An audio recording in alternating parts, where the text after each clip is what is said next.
Hola, ¿qué tal, amables televidentes? Bienvenidos una vez más a su espacio Dinámica Económica, un programa de economía para todos. Saludos, Jairo Severino, hola. Saludos, Esteban Delgado, muy buenas y gracias. Aquí estamos una vez más agradeciendo de que estén pendientes de Dinámica Económica por este canal 35 para el país y para el mundo entero. El sector empresarial está muy activo, Jairo. Pero muy activo, sí, el CONEP, que es la sombrilla institucional de muchas instituciones, ¿cuántas? Más de 100 instituciones. Consejo Nacional de la Empresa Privada. Sí, muy activo y la verdad que el empresariado dominicano sigue tan activo, yo digo que no tan activo como quizás uno esperaría en los casos en que la economía, por ejemplo, no está respondiendo de manera, digo yo que favorable, aunque los números institucionales dicen que sí. Pero yo a veces no entiendo. Mira, nosotros estamos registrando un crecimiento favorable de Sí. por encima del 6.5%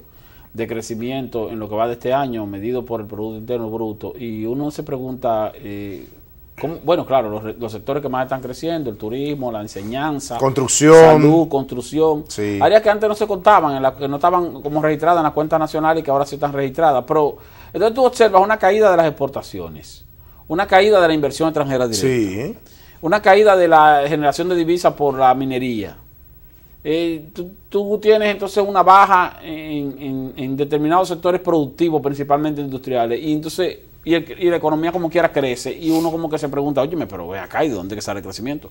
Claro que hay que tomar en cuenta que está creciendo el turismo, que es uno de los principales generadores de divisas y de empleos en el país. Eso es favorable. El sector construcción se mantiene en crecimiento. Y las remesas fortalecido también, principalmente por el gobierno, por las inversiones que realiza el Estado, porque la inversión en el área de construcción privada, fíjate que en los primeros meses del año estuvo bastante fría. Sí. Y bueno, con estos incentivos del asunto del fideicomiso, que si la utilización de recursos del encaje legal y la reducción de la tasa de interés para poder impulsar. Pero eran obras públicas en vías pero importantes. son obras públicas, exactamente, Sí, lo que están autovías, empujando autopistas, el sector de la construcción. Sí.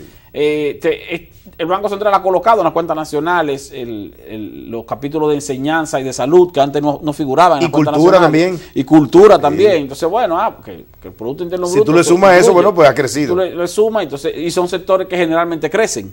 Sí. Pues tienen que crecer, porque entonces, en enseñanza, ¿qué tú me pones en enseñanza? Los colegios privados, las útiles escolares, venta de libros, Pero y eso hay que hacerlo todos los años, obligatoriamente hay que hacerlo. Pero ¿cómo se miden algunas de las Universidades, variables? los muchachos que terminan bachillerato y que entran a las universidades, todo eso es enseñanza. Sí. Digamos, pero yo creo también Salud, salud la siempre va a crecer también, porque salud siempre la gente siempre va a la clínica. Las clínicas, los centros médicos públicos también, sí. públicos y privados. Entonces, si tú lo contabilizas, lógico que es cierto, eso también siempre va a crecer. Pero eso no implica un crecimiento de la productividad del país, no implica un crecimiento del sector productivo como tal. Es como cuando tú generas empleo, se está generando más de 100.000 empleos anuales. Formales. Pero hay que ver qué tipo pero de el empleo. 27% de esos Sí. empleos lo está generando el Hay que propio ver. Estado. Si lo está generando el Estado, entonces es un abultamiento de la nómina, no necesariamente un incremento de la generación de riquezas que motive la demanda de más empleos formales. Y que ojalá sean Además de la empleos que calidad de realmente esos empleos. se necesiten, Delgado, porque si el Estado necesita 10.000, 15.000, 20.000 empleos y que se necesitan de verdad, qué bueno. Está bien, qué bueno. bueno. El Pero asunto está en que sabemos que no es así, que la economía en este momento no está demandando, por lo pronto, desde el punto de vista del sector público, empleos en la cantidad en que se reporta, y mucho menos desde la parte del sector privado. Y muchos empleos que se están generando en el sector privado no son precisamente empleos nuevos. Y me explico. Son empleos de negocios pequeños que han empezado a hacer relaciones o a tener relaciones con el Estado, relaciones de negocio con el Estado. Han tenido que formalizarse. Y entonces han tenido que formalizarse, Sí. pero que ya existían. O sea, una empresita que ya existía, tenía es una 40, buena técnica, 50 empleos. es una buena técnica 30 del empleos. gobierno, Entonces es una buena técnica para llevar a para la formalización del empleo, la formalización de las empresas. Pero eso no implica que se estén creando en términos reales nuevos empleos.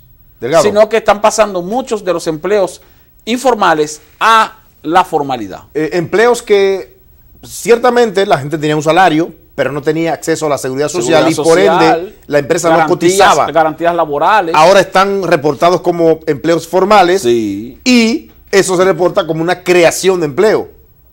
¿Es Exacto, así? sí. Se reporta como creación de empleo porque es un empleo formal. Habían empleos, eran empleos subterráneos. Estaban ¿En la informalidad? backstage. Informalidad. Estaban en informalidad y no aparecían en los registros. Ahora O sea, sí, que ahora los, sí. los empleos informales se contabilizan. Bueno, el Banco Central también los contabiliza en sus cuentas nacionales cuando hace la encuesta. Hace una encuesta. El Banco Central hace dos encuestas cada año, la encuesta nacional de fuerza de trabajo, en abril y en octubre de cada año. Entonces ahí se contabiliza también la informalidad, o sea, los empleos informales. Pero fíjate que es un levantamiento que no te da tampoco un dato exacto, porque es prácticamente imposible contar los empleos informales.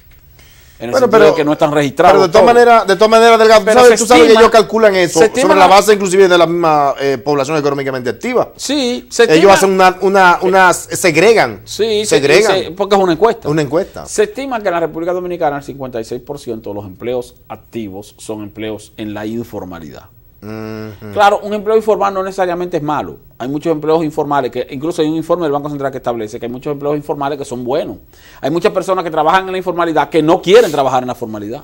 Y que inclusive tienen seguro médico pagado de manera directa por ellos. Lo pagan directamente. Normal. Dicen, no, yo prefiero seguir en la informalidad porque yo me gano, qué sé yo, 40, 50 mil pesos y con mis capacidades laborales, si yo trabajara en una empresa de manera formal, tal vez no me pagara más de 20 o de 15. Así es. Yo prefiero seguir en la informalidad.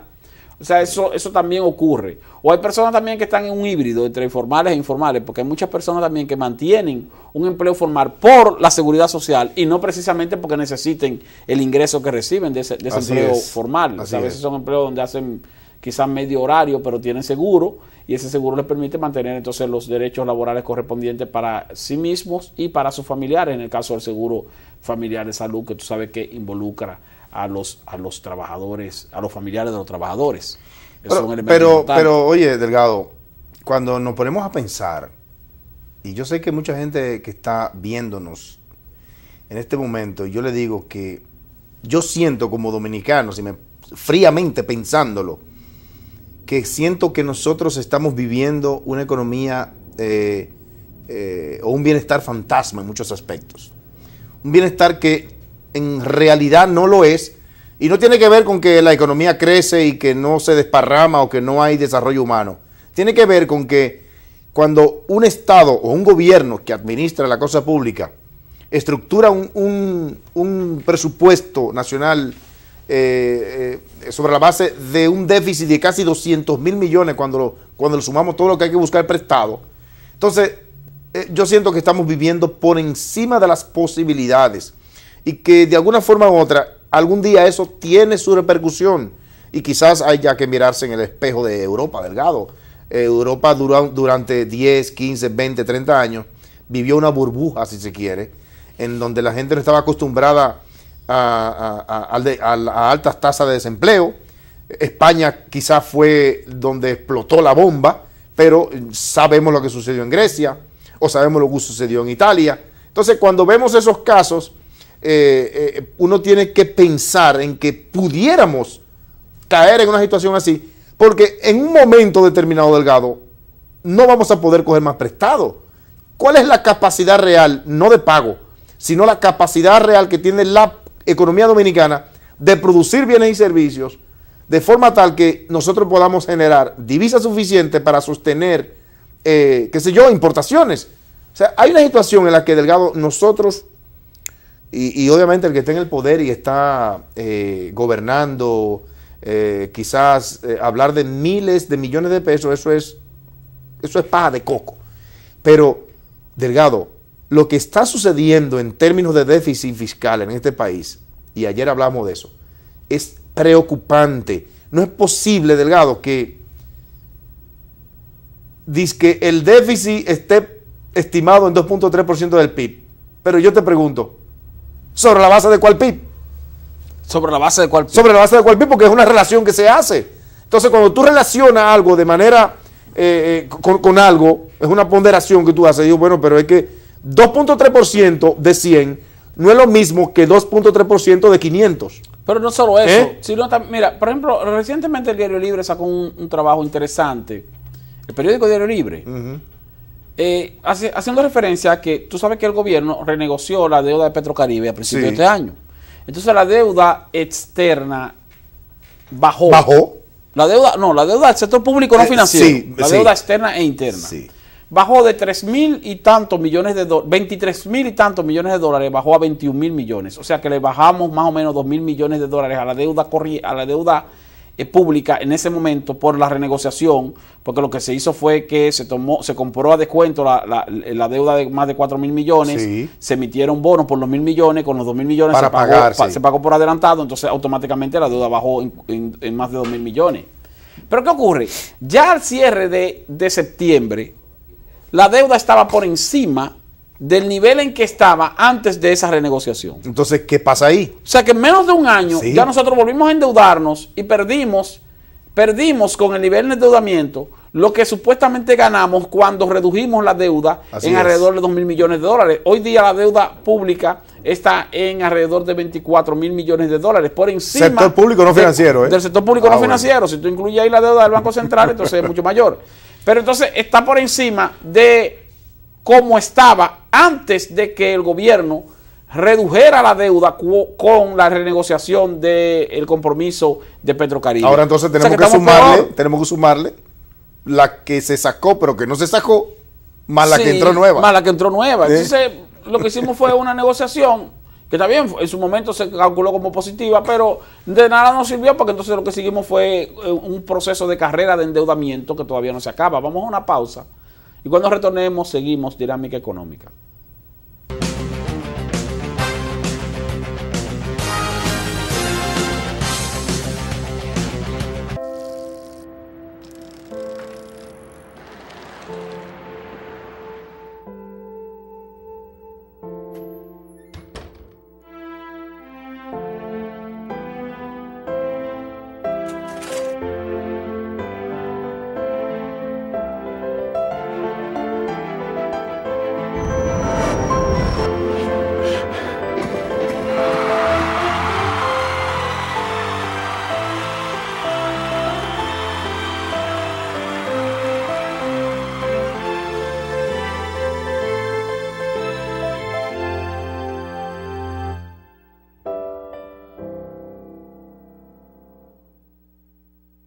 ¿Para qué sirve la política monetaria? Llegó el esperado momento de comprar tu vivienda y tienes que solicitar un préstamo hipotecario. Pero te encuentras con una economía con posibles debilidades, en la que el valor del dinero podría subir o bajar sin control. La inflación podría tragarse tu sueldo si es muy alta, o quebrar tus negocios si es demasiado baja. Y las tasas de interés podrían variar tan rápidamente que te daría temor tomar ese préstamo que necesitas. En fin, que no habría estabilidad ni confianza en la economía para que puedas realizar tus sueños. Para evitar esa situación, el Banco Central tiene la responsabilidad de hacer política monetaria, aumentando o disminuyendo la cantidad de dinero que circula en la economía para adecuarla a la demanda real, mantener la estabilidad de precios, garantizar el valor del dinero, controlar la inflación y cuidar que las tasas de interés se correspondan con la dinámica del mercado. Porque en una economía estable y confiable, puedes convertir tus sueños de hoy en tus logros del mañana. Campaña de Educación Económica y Financiera del Banco Central de la República Dominicana. Por la estabilidad y el crecimiento. Vivo entre calles y avenidas, saliendo con el día a día, llevando algo más. Y tú vives en toda la isla, levantándote temprano para salir a trabajar. Ambos nos juntamos en la esquina, celebramos que producimos para todos mucho más. Mi trabajo, mi alegría, que tengo y mucho más, mucho más. Día a día contribuimos al desarrollo del país, creciendo juntos y llevando nuestro compromiso cada vez más lejos desde siempre. Cervecería Nacional Dominicana, destapa con orgullo.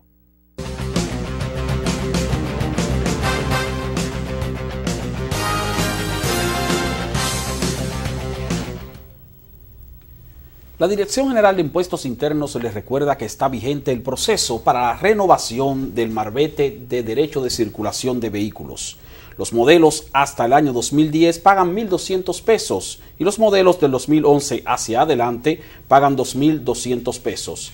Recuerden que pueden renovar su marbete a través de la vía web por medio de la dgii.gov.do o por ventanilla en los bancos y asociaciones de ahorros y préstamos autorizados por la Dirección General de Impuestos Internos.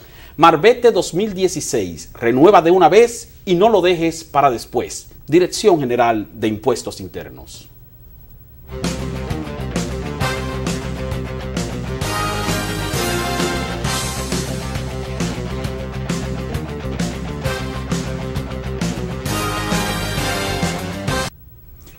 Te confieso que yo no he sacado mi marbete. No lo voy a dejar para después. Pero estamos en octubre todavía. Bueno, pero la semana que viene. No, pero la semana que viene estoy sacando mi marbete. No lo voy a dejar para después porque no soy de los dominicanos que después están pidiendo prórroga porque no tuvieron el tiempo suficiente. El plazo es hasta el 8 de enero. 8 de enero, hasta el 8 de enero, 8 de enero. Pero tú puedes ir en octubre, noviembre, te presionas menos y no te complicas. Además, fíjate que estaba escuchando un comentario interesante que hacía un amigo común nuestro, el señor René de Risco, a quien enviamos saludos desde aquí. Ah, sí, sí. Que él dice que la gente en diciembre, en octubre, ya arrancan con el asunto de los preparativos de Navidad y que hay que comprar el arbolito, que hay que comprar las instalaciones, y la pones rápido, que hay que hacer la decoración, un afán de octubre, y que cuesta un dineral también, y se gasta un dinero, sí, para tener que el adorno de Navidad y los bombillitos y el árbol de Navidad, y sin embargo no se ocupan de buscar 1.200 pesos o 2.200 pesos para renovar el marbete antes del 8 de enero. Entonces, tanto afán para la decoración navideña y no hay tanto afán para ir a cumplir con un deber que tú sabes que después se te puede tornar un dolor de cabeza. No por el precio, porque la cantidad de dinero que se paga está frisado desde hace varios años, 2.200 y 1.200 pesos, sino por el drama que te complica el hecho de que en la medida en que se acerca el plazo se acumula mala gente y entonces tú tienes que hacer cola y ya cuando ya se acerca también el plazo se suspende la renovación por internet, porque sabes que eso tiene un margen de varios días para luego enviarte tu marbete hacia tu casa. Pero fíjense que usted entra en internet y puede pagar con su tarjeta de crédito o haciendo una transferencia desde su banco hacia la Dirección de Impuestos Internos y ya usted automáticamente paga su marbete. Desde su casa. No tiene que complicarse, se lo llevan a su casa. Sí. Se lo llevan a su casa el marbete o se lo llevan a su oficina, donde usted quiera se lo llevan. Qué bueno. Y aún así lo dejamos para después. No. Y puedes pagar, fíjate que como está ahora el sistema de pago, tú puedes pagar con tu tarjeta de crédito, ¿verdad? Pero también tú puedes pagar haciendo una transferencia del banco, de tu cuenta de banco, hacia la DGI. Te quiero hacer una pregunta, Delgado. Una transferencia te quiero sorprender. normal. Yo sé que tú vives en un circuito de energía eléctrica 24 horas. Tú no tienes problemas. Sí, pero quizás ayer me castigaron. Ayer. ¿Te castigaron ayer? Sí, porque los circuitos 24 horas como quiera están metiendo apagones. Bueno. Claro que llega más rápido, pero como quiera pues te mira, un fuetazo. Yo no sé lo que está pasando, Delgado, pero hay una situación que se está dando con los circuitos que se supone que son B, que son circuitos intermedios en cuanto a cantidad de energía eléctrica. Deben ser por lo menos 18 horas. Los circuitos A deben ser 24 o 23 horas y media por lo menos. Pero los B, en muchos casos le están dando no las 18 horas que deberían darle, sino 12 horas. Y se la dan en tramos de 6 horas. Pero 12 horas es la categoría B. Sí. La peor. 50% de las horas del día en energía eléctrica. Entonces, fíjate cómo ahí hay una situación grave, Delgado, que creo que hay un problema de inversión y a veces tú hablas de voluntad política respecto a la necesidad de que las distribuidoras incrementen su inversión en la parte de comercialización para dividir circuitos. La redistribución de circuitos. Sí, hay una falla grave ahí.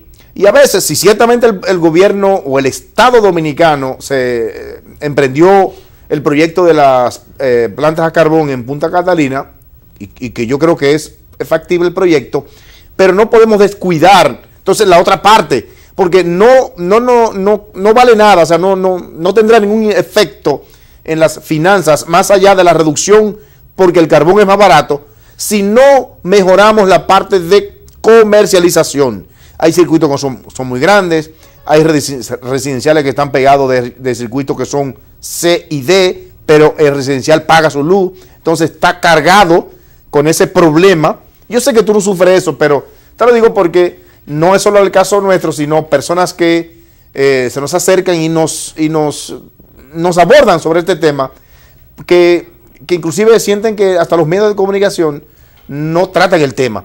Y creo que de alguna forma u otra es una irresponsabilidad de la distribuidora, de las tres, que no se enfocan, si se quiere, en mejorar un poco el servicio o la calidad del servicio, en detrimento del usuario, que deben cuidar al cliente, que no se sienta maltratado, aunque no hay opción. O sea, tú estás en una distribuidora, Delgado, y tú no tienes opción a engancharte en otra. Hay países en los que tú tienes la opción de mudarte de empresa aún viviendo en el mismo sector. Sí. Porque el sistema funciona de forma totalmente diferente. Totalmente diferente. Como si fueran compañías telefónicas. Eso. Pero ahora no, aquí no. Aquí no se puede. Aquí las empresas tienen demarcación que las constituye o las convierte en empresas monopólicas. Son monopólicas. Son monopolios sectoriales. Pero fíjate, también hay algo, Jairo. Mira, en las distribuidoras, en las empresas distribuidoras, en algunas más que otras, son 13, de norte, de sur y de este, hay mucho nivel de corrupción. Mucho. Un alto nivel de corrupción. Incluyendo las empresas subcontratistas. De desperdicio. Hay un trasiego de empresas subcontratistas o contratistas que son que están vinculadas con los propios ejecutivos de las propias empresas distribuidoras. Sí. Entonces tú tienes, bueno, mira, una empresa contratista, pero resulta que es propiedad de uno de los ejecutivos de la misma empresa distribuidora, lo cual se convierte en un conflicto de intereses. Y las distribuidoras no publican las licitaciones ni los resultados de las licitaciones. Para nada. Publican la lista de los contratistas que tienen cada una. O sea, no se conoce cuál es la cantidad de empresas contratistas que sirven a las distribuidoras y no se conocen cuáles son las empresas, cuál es el registro y cuáles son los directivos de las empresas que fungen como contratistas para ofrecerle servicio a las distribuidoras. Eso es un secreto oculto por falta de transparencia a las distribuidoras que son propiedad del Estado, y como son propiedad del Estado, los administradores de las 3 distribuidoras están en la obligación de colocar en su portal de transparencia la lista completa de la cantidad de suplidores y los nombres de cada uno de esos suplidores, pero no lo publican porque muchos de esos suplidores son a su vez ejecutivos de las propias empresas. Y estoy diciendo esto con bastante responsabilidad porque tengo información fidedigna. Sí, es así. De las irregularidades que se están dando en las empresas distribuidoras de electricidad. Y eso nadie lo audita. Nadie lo audita. Yo no sé qué va a pasar con esa situación. Y cuando tú le preguntas incluso a la administración de la CDE, entonces te dicen, no, bueno, pero eso, cada empresa de esas son independientes. Pero además, Delgado. O sea, que nadie quiere meterse si estamos haciendo el esfuerzo de una empresa o de un sector empresarial que maneja cada mes más de 130 millones de dólares. O sea que no es chele. Vamos a la pausa, volvemos a breve dinámica económica.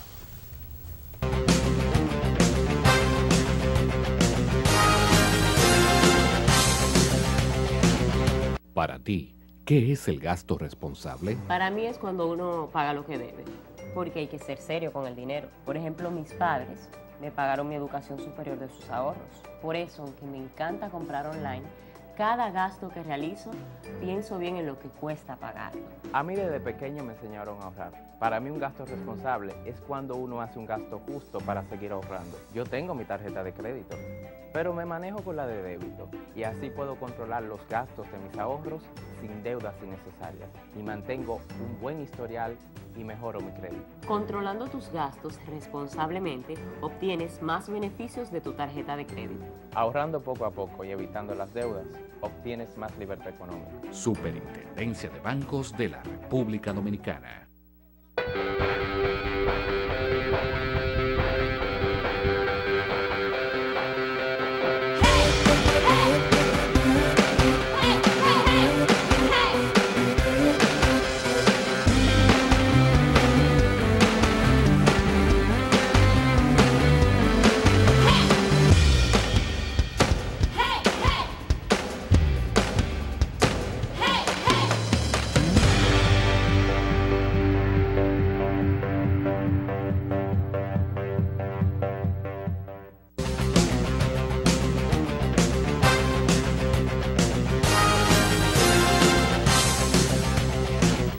Delgado, pero tú has dado unos datos peligrosos. Esa es la realidad. Unos datos peligrosos. Eso que pasa con las empresas distribuidoras es la realidad. O sea, le estamos pagando la energía inclusive a personas que deberían pagar la energía. También está ocurriendo eso. Y está ocurriendo eso. Yo dije, oye bien, dije hace un rato que hay muchas empresas contratistas que son propiedad de los propios ejecutivos de las distribuidoras y algunas son propiedad o están a nombre de esposas, hermanos o hermanas o familiares cercanos relacionados, de, empleo de la distribuidora. Eso lo estoy diciendo con responsabilidad. Y tú me dirás, bueno, ¿tú tienes prueba de eso? Bueno, si no tengo prueba, dame la lista, muéstrame la lista de tus contratistas, porque desde Sur no lo publica en su portal de internet. No lo publica. Ni lo publica de Norte, ni lo publica de Este. Pero aparte de eso, hay empresas comercializadoras o empresas comercializadoras no. Rubén Bichara no sabe eso. Oficina Rubén Bichara no sabe eso. Ay, Jairo. No puede saber eso porque... Oficina comercializadora. Porque de qué sirve el esfuerzo que estamos haciendo con la empresa. Esto tal vez escape a la administración general. Sí. Oficina comercializadora en determinadas zonas, y tengo constancia de eso también, que le exoneran, oye bien, le exoneran el pago a determinados negocios en la zona. Espérate, Delgado. No, pero ¿cómo que le exoneran? Sí, o sea, por ejemplo, aquí está la oficina comercializadora, hay un cliente que tiene, por ejemplo, una ferretería, por poner un ejemplo. Estoy poniendo un ejemplo. Sí, sí. Entonces, mira, a ti te toca pagar mensualmente 7,000 pesos de consumo de luz. Ajá, ¿y qué pasa? Yo te voy a exonerar y no te voy a poner, no te voy a facturar. Pero ¿y entonces? Te voy a mandar tu luz normal, no te voy a facturar. Y entonces tú me das por la izquierda o por la derecha 2 o 3 mil pesos y te ahorras 4 o 5 mil pesos. Pero, y así hay muchísima gente que no paga luz. Delgado, pero es que eso que tú estás diciendo. Eso es una barbaridad, eso es un doble crimen. No, pero... El crimen de la deficiencia de no cobrar el servicio y el crimen también entonces de hacer negocio con no cobrar el servicio cuando quien está pagando entonces esa situación son los ciudadanos que sí pagan y el propio Estado con el subsidio que tiene que pasarle a la distribuidora. Así es. O sea, es una barbaridad. Por eso es que yo estoy de acuerdo. La distribuidora, y eso no lo está auditando nadie. Y yo le pido al señor Rubén Bichara, que es nuestro amigo, que es el administrador general de la CDEE, que a pesar de que no tiene tanta influencia en las distribuidoras, porque ahora esas distribuidoras se manejan de manera independiente. Independiente, así es. Debería, para curarse en salud, tratar de hablar con el presidente para que se haga una auditoría y se transparenten las operaciones lo que está sucediendo ahí. Porque al final, señor Bichara, Rubén Jiménez Bichara, nuestro amigo, y ese sí yo digo, porque yo siempre critico a los periodistas que dicen, no, que fulano es mi amigo, fulano es mi amigo. Bueno, pero Rubén Jiménez Bichara es amigo mío personalmente, es amigo nuestro. Yo le siento un respeto también. Entonces yo le aconsejo, porque al final, cuando se arme el problema y comiencen a subir a él que se le pega eso. Se le va a pegar a él, porque él es el que lidera el sector eléctrico. Cualquier escándalo de corrupción en cualquiera de las distribuidoras se le puede pegar a él. Entonces debería cuidarse de eso. Curarse en salud. Porque hay irregularidades en la distribuidora. Hay irregularidades. Por eso es que yo estoy de acuerdo, Delgado, con el planteamiento de la Asociación Nacional de Jóvenes Empresarios y del CONEP, de que las distribuidoras deberían ser totalmente del sector privado. Ahora bien, con una condición, que se rasquen con sus propias uñas. Sí, que operen como empresa privada y que cobren. Y que cobren. Y si no cobran, entonces o quiebran o cobran. Ya. Y entonces, no, que entonces el pueblo se va a quejar y eso va a ser un costo político para el partido de gobierno. No, porque el partido de gobierno va a decir, no, porque yo no ¿Son empresas privadas? Son empresas privadas. ¿Son empresas privadas? ¿Tú estás pagando tu luz? No, yo no estoy pagando. Nos ahorramos 1.300 millones de dólares al año de una vez. De una vez. El pueblo se está quejando de la luz. De que hay muchos apagones. Pero usted está pagando su luz. No, yo no pago luz. Bueno, tiene que pagar. Páguela. Cuando usted la pague seguro le van a mandar luz. O sea, es así. Como ocurre con las empresas telefónicas. Sí. Usted paga el servicio telefónico. Pues usted tiene servicio. Si no, no tiene servicio. Delgado, vamos a decir hasta la próxima. Gracias por la sintonía, el favor de estar con nosotros en Dinámica Económica. Nos vemos la próxima.